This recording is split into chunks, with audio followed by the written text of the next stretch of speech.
আপনি কি বিএ ও এম এর জন্য অনলাইনে বেস্ট কোচিং নিতে চান? বাংলা অনার্সে ভালো রেজাল্ট করতে চান? তাহলে আজই আসুন নাম্বার 1 কোচিং সেন্টার প্রান্তিক গাইডে। আমাদের অভিজ্ঞ শিক্ষক ও লেখক রাজস্বী হালদার যত্ন সহকারে ক্লাস করান। হাই কোয়ালিটি নোটস ও 100% কমন সাজেশন। এছাড়া আর্টস সমস্ত বিষয়ের অফলাইনে ক্লাস এবং নোটসের ব্যবস্থা রয়েছে। ফোন নম্বর 8101787705 ও 7585043273। ফলো করুন ইউটিউব চ্যানেল প্রান্তিক গাইড। প্রান্তিক গাইডে সবাইকে শুভেচ্ছা অভিনন্দন। আজ আমি নিয়ে এসেছি সুভাষ মুখোপাধ্যায় রচিত বধূ কবিতা। সুভাষ মুখোপাধ্যায়ের বধূ কবিতাটা আমি দিয়ে দিচ্ছি, মূল যে কবিতা সেটা আমি দিয়ে দিচ্ছি, এবং সুভাষ মুখোপাধ্যায়ের বধূ কবিতা যে বিষয়বস্তু আর রবীন্দ্রনাথ রচিত যে বধূ কবিতা, সেই বধূ কবিতার সঙ্গে সুভাষ মুখোপাধ্যায়ের বধূ কবিতার কি কি পার্থক্য রয়েছে তার একটা তুলনা আমি দিয়ে দিচ্ছি। নোটসটা অবশ্যই সংগ্রহ করবে।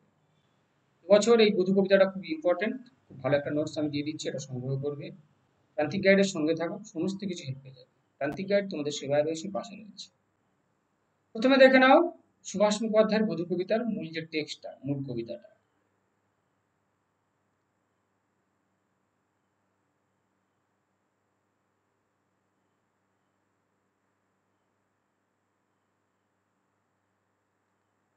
এবারে দেখো, সুভাষ মুখোপাধ্যায় রচিত বধূ কবিতাটির মর্মার্থ বিশ্লেষণ করো এবং রবীন্দ্রনাথের বধূ কবিতাটির সঙ্গে ওই কবিতাটির একটা তুলনা করো ও পার্থক্য দেখে নাও।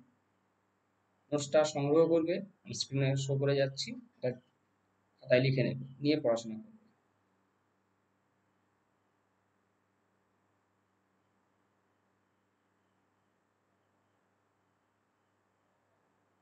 এবার দেখো রবীন্দ্রনাথের বধূ কবিতার সঙ্গে একটা তুলনা।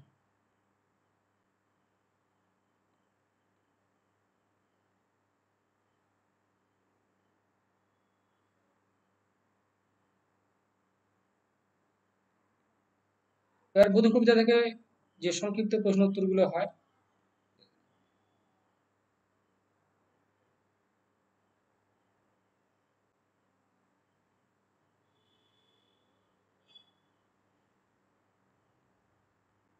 এটা লিখে নিও, নিয়ে পড়াশোনা করো।